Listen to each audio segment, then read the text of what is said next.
Well, let's get started. Thank you all for coming today to this Electoral Regulation Research Network event. For those of you who don't know me, my name is Joo-Cheong. I'm a lecturer in politics and policy studies at Deakin University. I'm in the chair today instead of Joo-Cheong. Thank you, Joo-Cheong, for making vacant the chair and for facilitating with Amy and the rest of your team this event. The title of this event is What Difference Does Populism Make in Elections? The Making of European Governments and Implications for Australia. And to lead our discussion of this interesting topic, we have two distinguished speakers. First, we have Professor Philomena Murray, who is a political scientist in the School of Social and Political Sciences here at the University of Melbourne, and she's a research director on regional governance in the EU Centre on Shared Complex Challenges. She holds numerous honorary positions, and her research includes important work on the EU regionalism and Australia's relations with the EU. And the recent arrival is Europe's legitimacy crisis from causes to solutions, published by Palgrave Pivot. And secondly, we also have Paul Soyer, who is a PhD candidate at both the University of Melbourne and the Sorbonne in Paris. His research analyzes the renewal of the French-Australian bilateral relationship since the end of the Cold War. And as well as this research, Paul is an experienced lecturer in history and international relations and a frequent commentator on international affairs. So by way of format, our speakers will present for about 10 or 15 minutes. I've been flagged as a commentator. I'm taking that role in the lightest possible interpretation. So I'm going to open it up to the floor unless there are no questions forthcoming. So let us begin. We'll begin with Paul and we'll move on to Philomena. Thanks a lot. Perfect. Thank you very much for your introduction. Thank you everyone for coming today. So I will talk a bit about the last French elections and the implication of the elections on the French-Australian bilateral relationship. So as you've all seen, 2017 has been a very exhausting marathon for French voters because most of us in France have voted between 6 to 8 times within a few months to elect the candidates of each party, then to elect the president, and then to elect the member of parliament. So now everyone is happy to be on holidays and not talk about politics in France. But this campaign has been seen as particularly hurtful because of the presence of two populist leaders. So we had Marine Le Pen, the leader of the far-right party Le Front National, the National Front, and Jean-Luc Mélenchon, the leader of the far-left party, La France Insoumise and Submissive France. And I consider those two candidates as populists because their political discourse was based on the opposition of a supposedly pure people against the corrupt elite, while the other candidates were all, in their different ways, claiming to support a national cohesion. So while Macron's victory has primarily demonstrated the temporary failure of populism in France, it's important to understand why the campaign was dominated by those populist candidates and why, at the second round of the presidential election, still 34% of French voters voted for Le Pen. And it's because those candidates highlight France's deep fear in globalization. It's really the most important and the most discussed topic in France at the moment. The idea that this globalization of the economy is necessarily leading to a French decline and a European decline. And Le Pen and Mélenchon, therefore, have built their political discourse on the key concept of independence. For instance, it's interesting to study the political discourse of the far-left parties in France 5 years ago for the last presidential campaign and nowadays. 5 years ago, the Communist Party, the Marxist Party, was still calling for the union of all workers around the world as a necessary union against the forces of capitalism. Whereas nowadays, if you listen to Mélenchon, he's saying that French workers must be protected from the unfair competition of other workers. So, not anymore a globalization of communist ideas, for instance. Like in other countries, French populist candidates call for protectionist policies in order to struggle against social decline. And this had consequences with the French-Australian relationship, because Australian leaders were obviously a bit worried to have a populist candidate in France, as we will see. It's because it's very interesting to see the map of voters to Marine Le Pen and the extreme left in France. It's basically the same. Marine Le Pen's voters who used to be communist voters, who now don't believe in the extreme left parties, and who are now voting for the extreme right. So basically they share the same electorate, and often they have the same economic proposals. For instance, they were really strong on the redistribution of wealth in France, which is the main issue, more than terrorism for French people. The true issue, political issue at the moment, is not terrorism, not security, it's the redistribution of wealth. And for instance, both candidates propose to lower the retirement age to 60, when it's, I think, 63 at the moment, and I think it's lead to 65. So both also promoted protectionist policies, withdrawing from all FTAs and European agreements. So this had impact on the negotiations on the EU, would have had a potential impact on the negotiation of the EU-Australia FTA. And if you look at French populism, it's quite left-wing from an economic point of view. Maybe as a difference from different countries. Maybe Philo will have a better opinion, knowledge about it. But in France, populist candidates claim that the state should control again the economy, because that's what people want. Therefore, both candidates are strongly opposed to the EU, attributing the primary responsibility of the economic and unemployment crisis to Brussels. And so that was interesting that Macron emphasized his support to the EU in order to counter populist candidates. So both candidates, Le Pen and Mélenchon, wanted to leave the Eurozone. Le Pen claimed that she would leave the EU itself, and we saw that in the polls it was the main reasons of her failure at the second round, the idea of a Frexit, which French people didn't want. And another point which is not often mentioned in foreign media, but the globalization of the economy and its political, social, cultural consequences, because they've challenged identities and interest, have created a genuine and deep fear in France from left to right. Basically everyone shares this opinion that the globalization of the economy has damaging consequences on the French culture, on its language, on its identity, and more broadly for the cultural diversity of Europe. For instance, one of our former Minister for Foreign Affairs, Hubert Védrine, explains that for French people, in a way, globalization means Americanization of the culture, which is a bit of for French people, a bit that mare. So those candidates were proposing the return to an idealized but obviously inaccurate identity and past. And so it's interesting to see that those populist candidates and Macron's response have really changed the way politics is made in France nowadays. So in order to counter those populist candidates, now Macron is extremely silent. He plays the method that the less you talk, the more your words are important when you talk. So he was very popular for that. French people saw it as a relief. But now it starts to become actually a challenge for his popularity. People think that he's not talking enough anymore.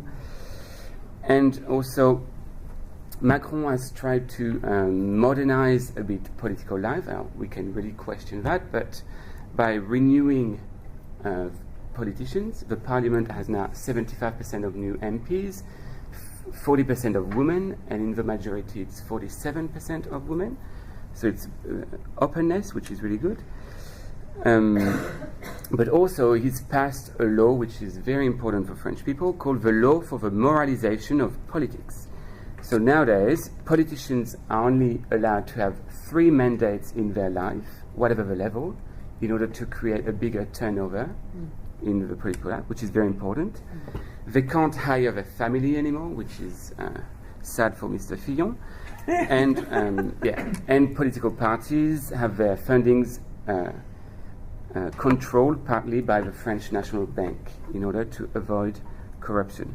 So for that, he's been very popular, and he's trying to he claims to try to reduce the gap between the elite and the population. Then we can question that. But this had impact on the French-Australian relations because, for instance, for my research, I interview regularly Australian diplomats and politicians, and they were quite worried of a potential election of Marine Le Pen in France. And we can, to analyze that, we can see the example of Malcolm Turnbull's visit to France 3 weeks ago. So Malcolm Turnbull came to France after the G20 for two reasons. First, to assuage doubts about the progress of the submarine project in Normandy, but also to make sure that Macron was as committed as François Hollande to support the negotiations of an FTA between the EU and Australia. And Macron has, since he's been elected on the promise that he would reduce unemployment and boost French economy, Macron during that meeting didn't really talk. He did talk about security, but insisted a lot on investment between France and Australia, economic exchanges between France and Australia, in order to demonstrate that France is committed to support the FTA, which was not, which is actually a bit of a surprise. France traditionally is a bit reluctant to FTAs, and between France and Australia, there's a long history of tensions regarding to agriculture. So having France's support on that FTA is very important. And but the visit was also beneficial to Macron because Macron was accused of being too young in politics, because in France, if you're not 50, you're too young to do whatever you want. And so so he's started his mandate by receiving foreign head of states and governments every week in order to give himself a presidential status. So the invitation to the Australian Prime Minister was part of his agenda.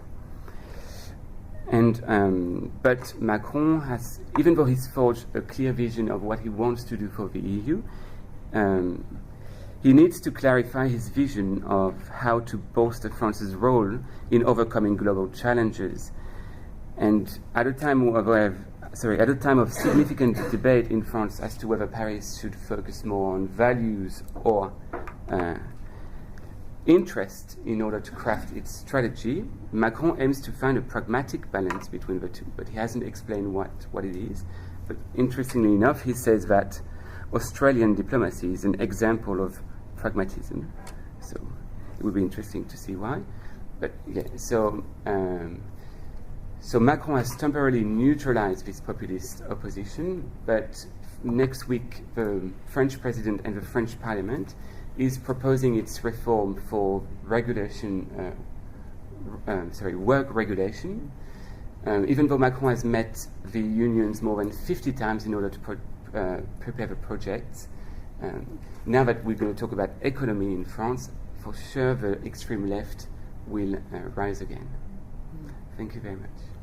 Thank you.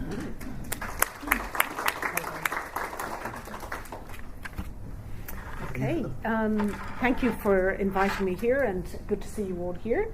I'm going to talk about cleavages and populism and problems of legitimacy. What's been happening in Europe in terms of populism, whether it's the Front National, the National Front, and whether it's Brexit, for instance, in the European context, or Trump, did not actually start in about 2015. Europe has long been divided. It has always been dealing with critical junctures, with times when you have had a great division in society, where European society and European political systems have been riven by cleavages. And so I want to talk a little bit about the these because of the fact that over time cleavages have been legitimated because they were put into the party system, they were politicised in the party system. So the major cleavages, for instance, were, for example, those around the centre periphery, cleavage around the Reformation and the 30 Years' War, just going back just 500 years, where you had divisions around religion and around the use and around language. And that centre periphery cleavage is also still evident today, but it was politicised also into political systems. Then you had the National Revolution, starting with the French Revolution, nationalism, the beginning of a creation of a nation state, the idea of what the state could control, debates around that, the rejection of the monarchy, and control of education, for instance, particularly but not exclusively in France. After that, there was another critical juncture, the Industrial Revolution, where you had the arguments with the fights around class, for instance, around industry, the control of industry, exploitation of the workers, and rural-urban divides as well. Moving on to the fourth, and here I'm drawing, as some of you will know, on probably the greatest political sociologist of the 20th century, Steinrocken. You had the Russian Revolution, where you have the rise of communism, again, different types of control of the state and by the state, and the owner-worker conflict yet again. But it was also an internationalist versus a nationalist type of cleavage, which draws a bit on what you're saying about Mélenchon, for instance. So really, in a sense, Europe has had many critical junctures. It's been riven by many different types of junctures, where you see the patterns of power and the structures of governance are laid down in rapidly changing periods of systemic change. And so these critical junctures can open up opportunities for constructive change, but they can also open up opportunities where you do not see these cleavages and these divisions being legitimated into a political party system. So, for instance, if it's a question of representing cleavages around around class, you may have a working class party or a party that claims to be a working class party, such as a socialist party or a Labour party. You would have those cleavages then legitimated to an extent, but also attenuated, in other words, moderated, because people are no longer, for instance, taking to the streets in violent expression of these cleavages. So that's why I'm starting here, because it seems to me that the enduring nature of cleavages is really important, and what you see is a new type of critical juncture that has in many ways manifested itself. And that is a type of fifth revolution, if you want to call it that, where you actually see populism opening up space within the political system and within the political party system, which has not been legitimated. Now, Paul has reminded us that 75% of the people elected to the French Assembly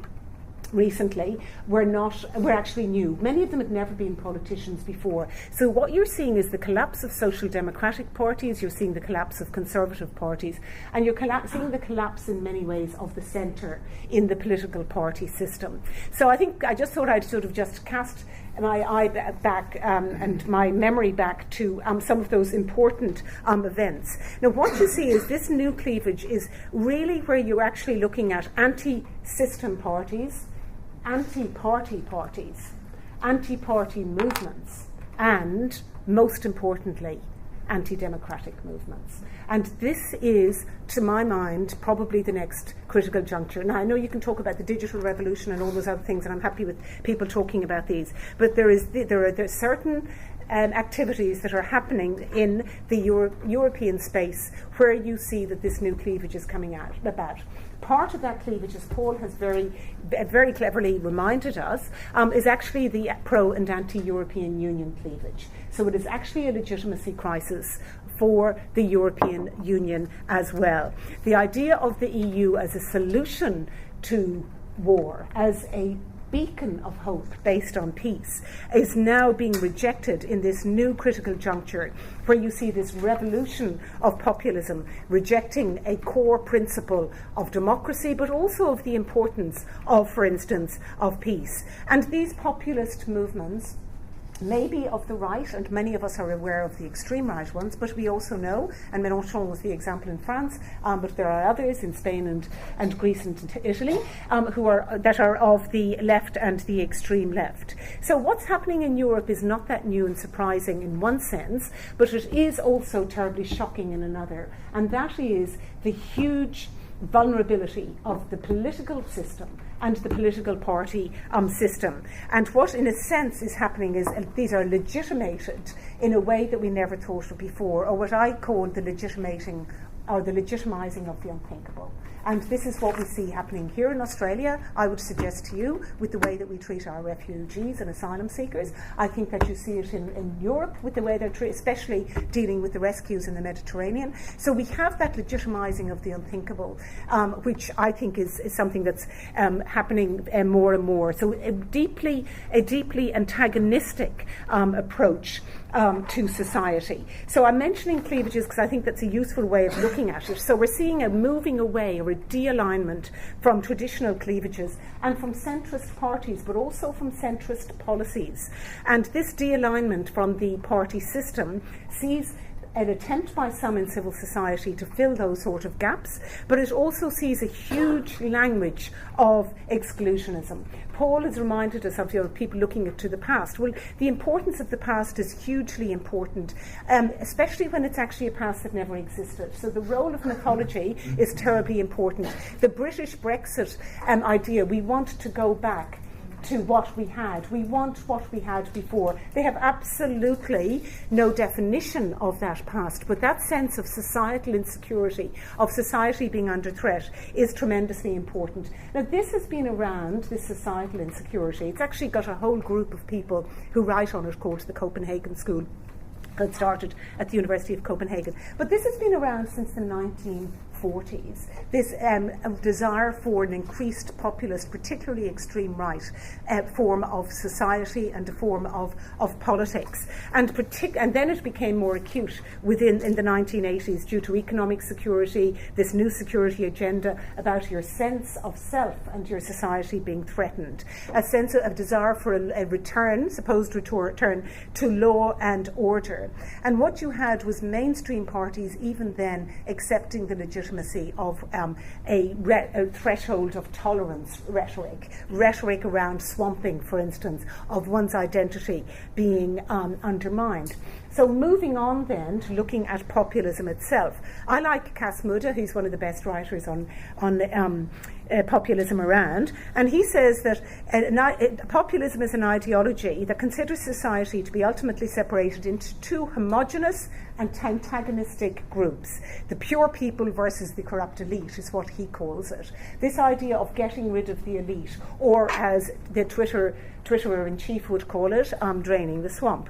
And so this is the idea of the people being under attack by the elites, but also by the presence in society of others, whether they're immigrants, whether they're welfare abusers, for instance, whether they're indigenous citizens with special entitlements. Why does Pauline Hanson come to mind? And so it's about this idea of not sharing, these people are not sharing the values of our people, even though the people have not been defined. So there is a contestation there, and I argue actually in terms of a contestation. I'm happy to ask questions about this. It's about appealing to the perceived losers in society. It is also about exclusionism, often expressed as the anti-Semitism, traditionally, for instance, in the Front National under Le Pen, it's, the father, Jean-Marie, and also anti-Islam more recently, and also quite racist as well towards other groups.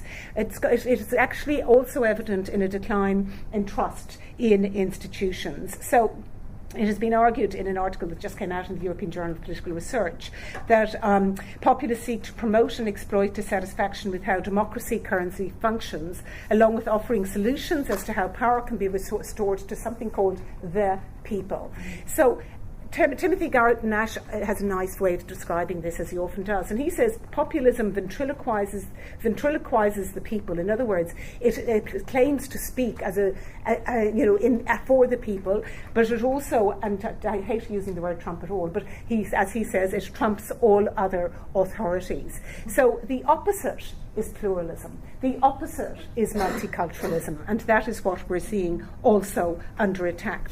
So what we see is there is a hijacking of protest and of contestation taking place among populist groups. You see it in this appeal to the losers, but you also see it in people who are attempting, particularly when in government, and here Hungary and Poland come to mind, an undermining of law and an undermining of the rule of law and an undermining, for instance, of the benefits of European membership, European Union membership. You also see it in the Brexit context, where Euroscepticism has hijacked any debate on contestation. So you actually have to, instead of the choice of what Hirschman called exit, voice or loyalty, what you do is you exit in the case of the French case, the British case but not the French case. It's Brexit, not Frexit. But it's also the sense that people feel that if you're not loyal to the EU, well then you're a Eurosceptic. So that sense of voicing your contestation is also important, because in the European context, the populists are depicting Europe as the bête noire, as a failed experiment. But in many cases, it's also seen as the failed experiment of globalization. And when I lived in France, globalization was often a term used synonymously with the European Union. It was almost as if the European Union was itself attempting to Europeanize or domesticate globalization. So what we see is citizen disaffection towards the European Union, but also the hardening of these cleavages. But it's also a hollowing out of the state and of the political party system.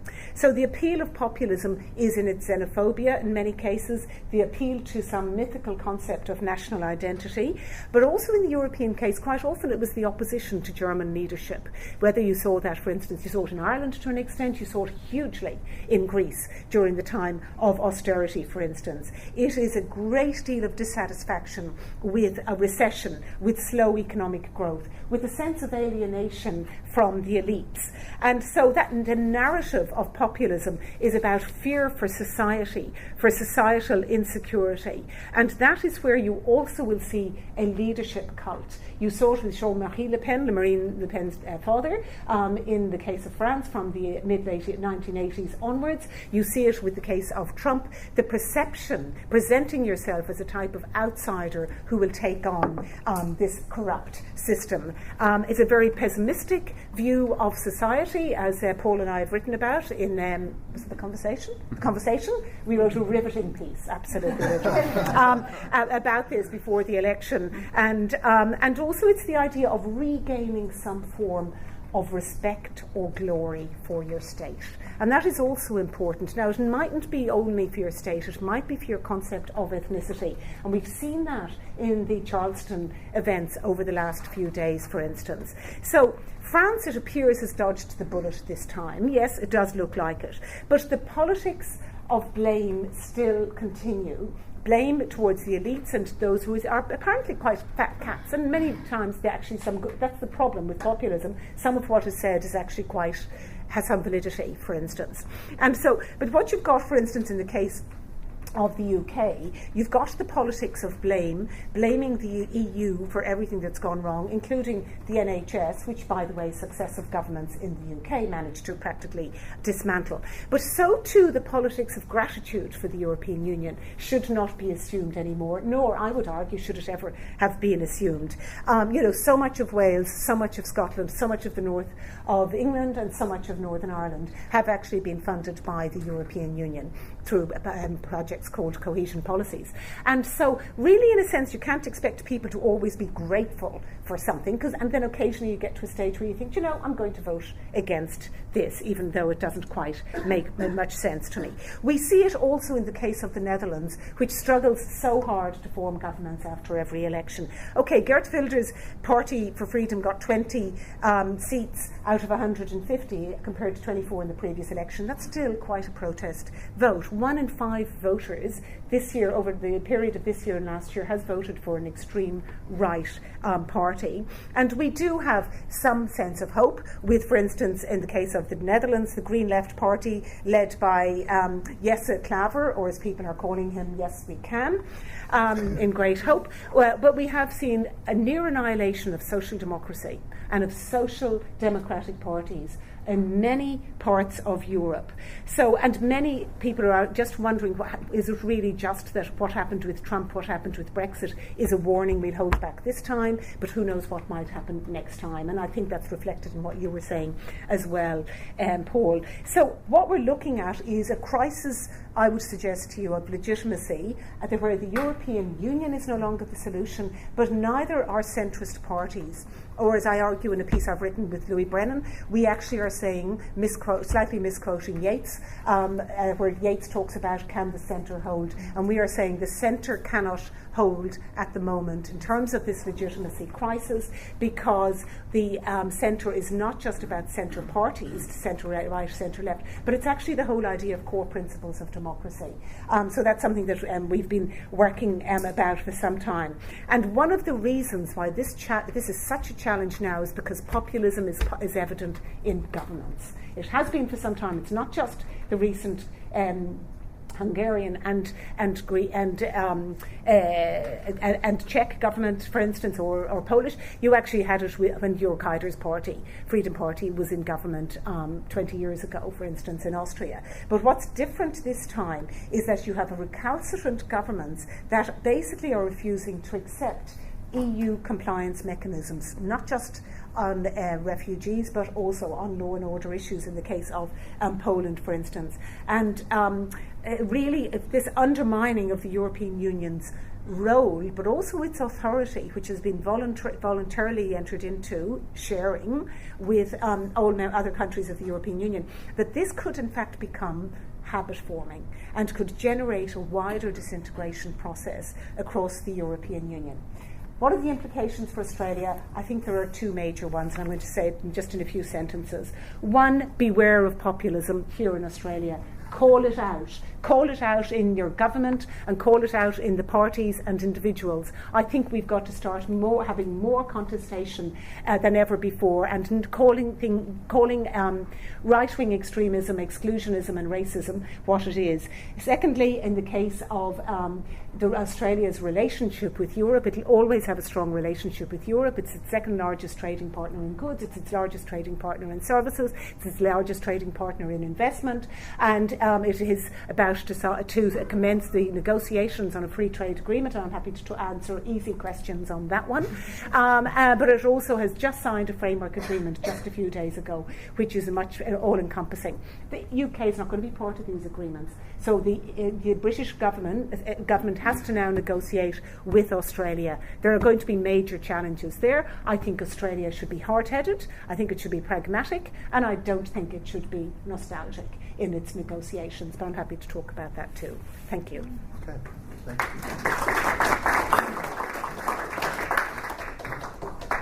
Okay. So, do we have any immediate questions? Yeah. Yeah. Look. Thank you very much for the talk. I'm sorry to say that there's some very fundamental issues there that I entirely disagree with you about. I'm from Holland originally, and I follow the situation.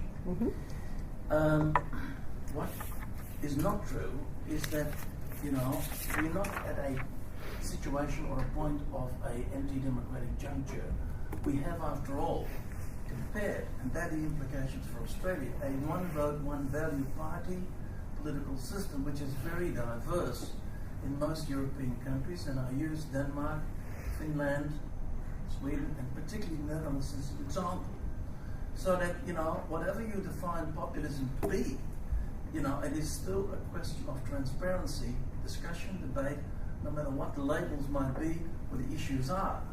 And so what's happening in Europe, is not something that I'm particularly fearful about. Much more fearful about what's happening in Australia, where it's much less transparent, and where because of the two-party system, the adversarial nature, each party trying to be populist, they've usurped and they've hijacked all of this so-called populism under the carpet. And there are many examples. This whole indecision making about gay marriage, this is about stuff that has concerned us for some time. So I think that, immigration, we're talking about 500,000 people a year. That's 0.1% of the total population of Europe, namely 500 million. So, all these things have to be seen in the context of people being able to express views. I don't care if they're left, right, and I agree that major parties are under a lot of pressure, and so they should play well be. There should be room for more parties. 28 parties participated in the Netherlands election on the 15th of March, and at the moment we still are going through the process of actually forming a coalition government. That is coming about hopefully in the next few weeks. That's a long time. But on the other hand, a hell of a lot of views and issues are being taken into consideration. So, you know, the whole populism thing, you know, is much more something to be worried about, you know, through people's lack of understanding, ignorance, and the way that we govern parliamentary politics in Australia than it is in Europe. Okay, so do you want to tell me? Do you want a few questions, or do you want us? how about you reply to that one first, Yep, and then no we'll take some problem. more questions. Thank you. Dank u wel. I actually think you're right about basically coalition governments do politics differently because they simply have to. And I agree with you that adversarial politics in a two-party or predominantly two-party system, or 2 to 3, certainly means that you do have taking of positions across the left-right spectrum or whatever the spectrum is, or, you know, I'll be more populist than you, as you've just referred to it. You know, I think that is a major challenge in adversarial types of political systems. The Netherlands is like Belgium in some ways, really dealing with cross-cutting cleavages. It's dealing with so many challenges in trying to form a government. It hasn't taken it as long as the Belgian government, which actually has taken longer, a year or two ago, which took longer than any country in the world, which is a record, well over a year. It was almost a year and a half. So I would agree with you with that, and I would agree with you also that we need to be very, very worried about trends that are happening in Australia. The need in the Netherlands case to take on board the views of many different many different interests is something that's always been a Dutch tradition, particularly when you had the unsoiling of the vertsoiling, when you had the depillarization of the pillarizing of society, where you only had elites working together but to deal with the pillarization of society, where there were divisions which were both left, right, and religious divisions. So that tradition of trying to work on to bring about a workable coalition, even if it takes months, I actually think is very admirable in many ways. And I think that that's something that we should be looking at here in Australia a lot more. I'm still absolutely stunned, and I've lived here for many, many years because I'm really old. That really I think that we should be looking at in a different, also here in Australia. And, for instance, like why are the Greens and the Labour not looking at the possibility, for instance, of being some form of coalition, or with some of the smaller parties that have come about. So I would actually say that what I think you're saying is coalitions matter. Having that form of getting together to discuss those is good. Where I probably would draw the line is saying you cannot legitimise an extreme right-wing party which is racist and extremist. It's better to do what the Swedish Prime Minister did a few years ago and said, I'm not going to be part of this. I won't form a government on that basis, and he ended up not forming a government. That is where I think transparency is also required. It's also called leadership and courage. We'll have a question from the gentleman here. Yes, Ben Reid, RMIT. My questions are mostly addressed to Paul. I think your contention that there is an overlap between the Front National vote and Mélenchon or PCF or Parti Gauche, whatever, is exaggerated at best. I mean, I just don't think there's some overlap. The vote for the far right is an older regional constituency. The vote for the left is an urban constituency. I've failed to see how people can justify these claims. It's an arrogant claim by people in the political centre. That these are just the outsiders and they're so dumb and they vote for them. It's not that at all. It is a clear distinction socially and spatially between those two constituencies, and you cannot deny that. Second of all, in terms of the question, I did not hear you mention race or Islam a single time. If you want to see what the real political distinctions are between Mélenchon and the other political candidates, surely it was the fact that Le Pen and Macron are both promoting racial disharmony and Islamophobia. Macron has made his speech criticising the lack of civilization in Africa. Is there really a distinction between the so-called centre and the populist right and left, or is it really a distinction simply between the fact that there is no centre? the centre is the right. Macron is a ex-merchant banker who's using a very similar political rhetoric to what the populist right actually is, and therefore this whole distinction between a left and right populism versus the centre really collapses. In fact, that's almost a kind of populism in itself, this idea of centre, or we're not all extremes. I just don't see it. And the last point is that when you talk about the collapse of the centre in social democracy, well, Macron won the election. And here's a classic example of someone who consciously promoted himself as a centrist technocrat. Of course, that's somewhat illusionary, but I think there's just some comments there, and I think you're leaving out quite a lot of the fundamental distinctions between different candidates as they were in that election. Right, thank you very much for the comment. May I answer to this, please? So as a French person, I'm always called arrogant, but this time I don't think it's really true. Coming from northern France, region of traditional mining, heavy industry, which have all collapsed since the 1980s and 1990s, I can tell you that all these regions, whether they were urban or they were rural, used to all vote extreme right. If you look at the maps since the beginning of the 19th century, it's where French socialist, then communist and Marxist parties have always had their electorates. And now you look at all the cities, including the one of my grandmother where I'm be on Sunday, they all vote extreme right. And that is a major change. And that's what we need to address. Whereas Mélenchon, him, has had voters. So, in a way, yes, more in the intellectual, hipstery French cities, but but most of these electorates come from rural France as well, southwest old mining region, mining industries. And it's not surprising that if you look at Marine Le Pen's staff, a third of her staff is actually former members of the Communist Party as her advisors. So I think that there is a line which can be drawn, and it's not at all dismissing those populations. The problem is that the rise of Le Pen in those regions comes from those people who think that the socialist candidates and are constantly dismissing them. After the question about race and Islam in the last campaign, so I didn't mention it for lack of time, but I'm happy to talk about it. I don't think that calling Macron Islamophobic is fair. We can do many reproaches to him, but I don't think it's a fair comment. Because with the socialist candidate, with François Fillon, they've tried to, every time Le Pen was trying to mention this topic in debates, try to shut her down on that. And the fact that he's a banker, well, I'm actually happy to have bankers who can be left-wing as well. I find it very reassuring. So I don't think it should be necessarily a reproach to him, but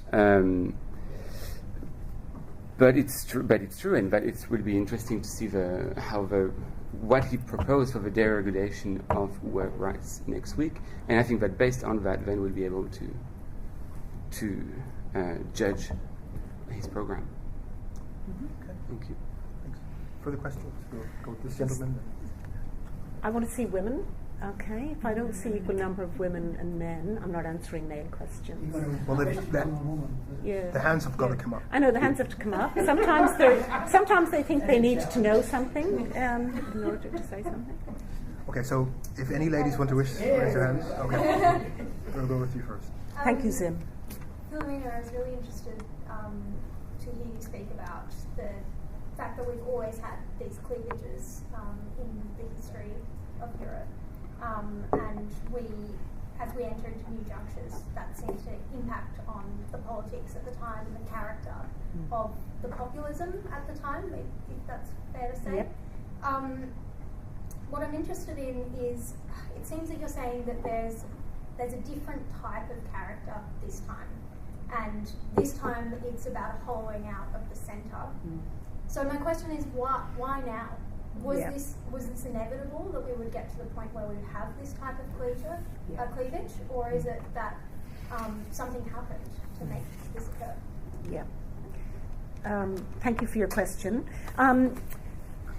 There's so many pieces being written about this, and I don't think there's still enough of a convincing answer. So I'm really glad you've asked that question. Some people say, well, it's because Trump managed to control, to a large extent, the media as well as certain groups. For instance, in the case of the US, it's the fact that, again, the role of the media was so important in determining the outcome of Brexit. Murdoch, who is from this fair city, said, the reason that I actually think everyone should vote against the European Union and vote in favour of Brexit is because when I want to tell the British government what to do, I just have to go and see them. I can't do that with people in Brussels. And he's never denied saying this. I mean, it's still talked about quite. He said this. He quoted this. I use it for my teaching, as you can imagine. So I think it's the control of the media. There's basically, whether you think Murdoch is a populist in terms of the definitions I've attempted to present to you today, he doesn't quite fit in with that. But nevertheless, he hugely does in terms of being able to present an outsider view. And so I think the role of the media has been hugely important. I think the huge impact of austerity among so many people in Europe has made them think, we are absolutely sick of this. We are dissatisfied with this. There's also the fact that many people in Western Europe, particularly in the UK, felt that their sense of identity was being undermined by Eastern and Central European countries. Migrants coming in, they're migrant workers who came in, worked very hard, kept the National Health Service afloat and many other things as well. But nevertheless, that sense of dissatisfaction with Eastern European workers, for instance, the sense of that the government is not responding to my needs, and really just looking for someone to blame. I think all of this came together at a certain moment, and I think that the role of social media and the role of media has been quite acute there. I could talk to you about other interpretations, but I don't know whether you want me to move on to more questions, because it's really important. Thank you. Thanks. So, gentlemen. To address the actual question, what difference does populism make to elections? I think probably we'd all agree that in the last few years, this phenomena of somebody getting up in an election campaign and spouting something which is different from the traditional idea of parties with policies presenting their policies to the people, these populists had got up and said things, that are not realistically policy statements, etc., etc. So you got what I mean. Now, that difference in elections, I think the next step we have to look at then is the real difference is when those people get elected. Yep. And that's why we are up against a fundamental, universal, if you like, problem with the democratic system as we see it, as we would like it to be, let's say. And I think Australia is both ahead of the game, we've had it longer. When Tony Abbott was elected Prime Minister, whenever it was, a fair while ago now, he went to the electorate saying precisely exactly different things to what he was. We now know he was committed to an agenda set by the think tank, Murdoch's think tank, and that agenda had all the things that he in fact carried out: get rid of the ABC, stop votes, and do all that sort of stuff. But that agenda was not in any way put to the people. He got power, and that party and that agenda has controlled the government for now a long time, 6 years.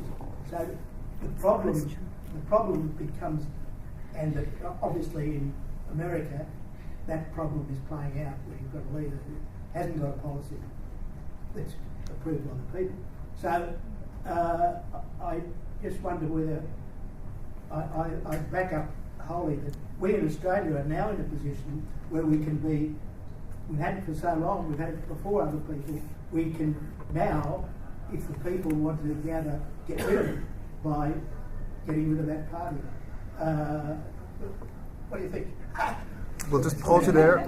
We'll pause you there, and we'll take the question from the gentleman beside before we get the answers. Yeah, if I can just turn to Germany for a moment. We hear about Alternative Deutschland as a right-wing populist party. But I'd like to get the reaction of the two speakers to Die Linke, because the last time I looked, the Linke had 64 seats in the Bundestag, and the Greens had 63. So is that some sort of left-wing populism? Is that left over from the East-West divide that persists? Sort of your observations on that? Thanks. Okay. So should we go with Paul first and then Philo? What do you want me to? About the tension between what politicians say and what they do in their proposals. It's interesting that, as I said, Macron's method, what he is claiming to apply, is to remain silent on many topics and then let the ministers talk. Because he has appointed ministers from the civil society, so the Minister for Justice is a jurist, the Minister for Health is a doctor. So he claims that then we can maybe criticize that, but this way his ministers have a better say in what the policy proposals are. But we can see that now it's starting. If we look purely at strategy, it's starting to backlash, because now it's seen as not having enough ideas. So it's interesting that when you look at the French people, in a way, French voters, at some point they think that he talks too much, then not enough, and so yeah, it will be interesting to see in the next few months if he will have to talk more and what he will say. Yeah, it's correct. I read today. Population is popularity. Yeah. well, Yep. majority. Yep. Thank you. Yeah, your question in a sense is what happens when they get elected, and you're talking about Australia. If you actually carry out certain pieces of legislation, or you cancel certain pieces of legislation, or you attempt to restrict the role of the judiciary, for instance, in countries like Poland and Hungary, you are actually contravening the Treaty of Lisbon of the European Union. And so Article 7 of that treaty says that you must uphold the rule of law and the separation of powers, right? Which is why the European Union has launched an infringement case, a court case, against Poland. And that's in addition to the infringement cases on refugee issues and refugee reception and protection to Hungary and Poland. Here in Australia, despite the fact that we have inherited a system that is, United Kingdom and US influenced, we do not have any sort of oversight or compliance mechanisms which are imposed on us in the way that they are in the European Union. Imposed in the European Union, but also jointly decided by the 28 countries. It's still 28, Britain's still in. So that's one of the issues that I see as a difference, where you see populist and exclusionist kind of pronouncements coming out from people in the government or people who think they should be Prime Minister in the government. So I think that's one of the challenges. And I often think about it when I see something happening here, I compare it to Europe, and I think, do you know, if that happened in Europe, you would actually have either the European Court of Justice involved or the broader European Court of Human Rights, which is not part of the European Union. So I think that makes a big difference, and I think it's all the more reason why we should be actually calling it out more, I would suggest. When it comes to Alternative for Deutschland and Die Linke, Alternative for Deutschland has actually not been doing as well as people have expected, as a right-wing movement. But one of the reasons is that with the Republikaner before them, the Republican Party, they really were subject to quite a bit of control, and one of the types of control is you have to have 5% of the seats in order to get into Parliament. So that means that you actually, if you get 4%, you don't have a voice in Parliament. Secondly, the Grundgesetz, the basic law, the quasi-constitution of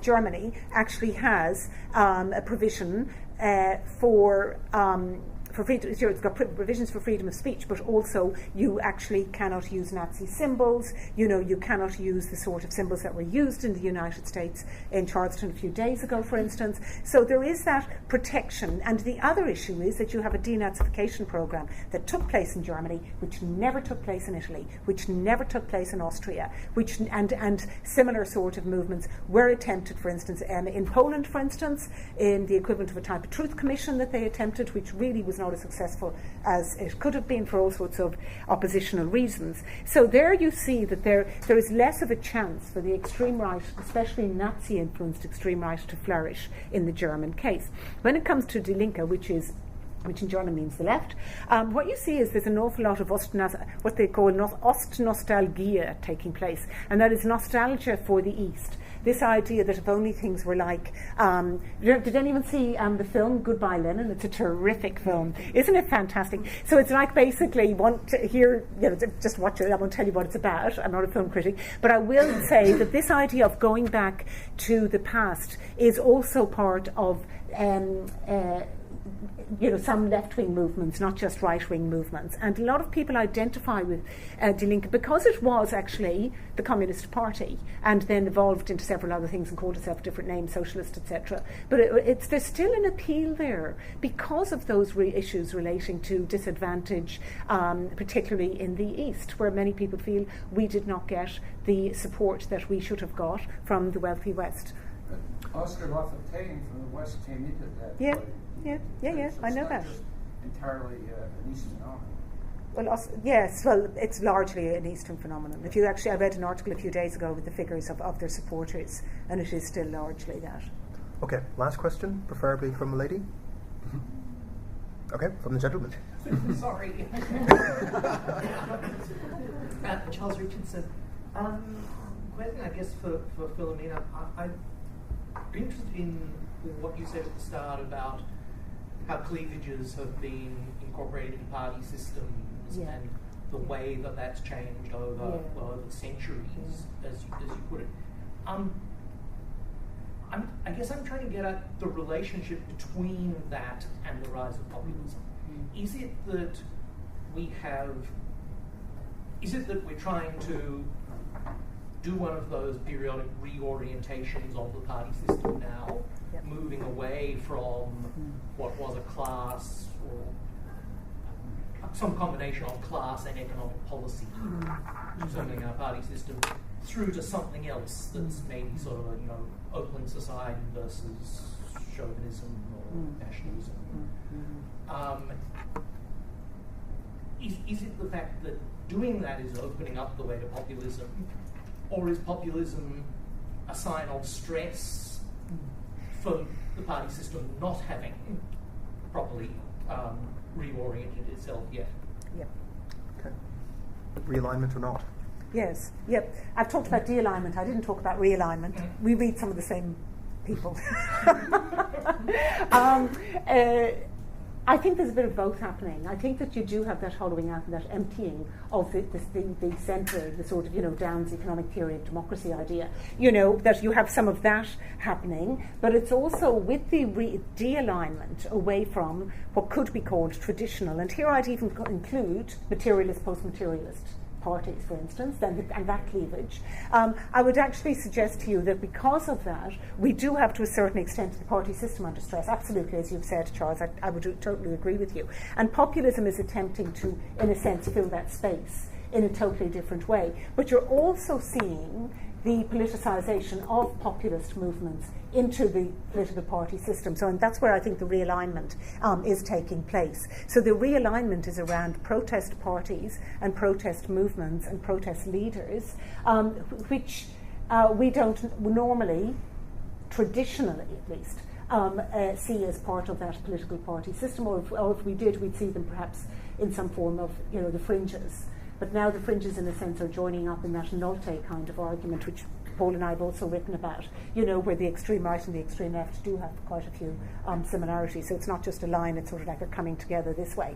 In that sort of circular issue. So I think what we're seeing is we've got arguments against society and the system, but we don't have convincing and equally simple counter-arguments that are evident. And that is part of the challenges for those seeking a realignment, because really populist political parties are winning the war of ideas without actually getting much of a fight against them. There are huge narrative gaps in Europe at the moment, and I think that's part of the legitimacy crisis. And, populism is actually posing a threat to the legitimacy not just of the nation state, but also, I would suggest, of the European Union. And there isn't a sort of a social space for contestation that might be participatory, for instance, happening fast enough, and Michael Longo and I talk about in the book, that it's happening fast enough for those spaces, in a sense, to be filled, or at least contested, or what Peter Mayer calls filling the void. The void has to be filled by non-Eurosceptic, non-populist contestation, I would suggest. Okay, thank you. And on that note, we will end proceedings. But I would like to thank the audience for their attention and their questions, and our speakers, Paul and Philo, for their very shrewd comments. Thank you. Thank you.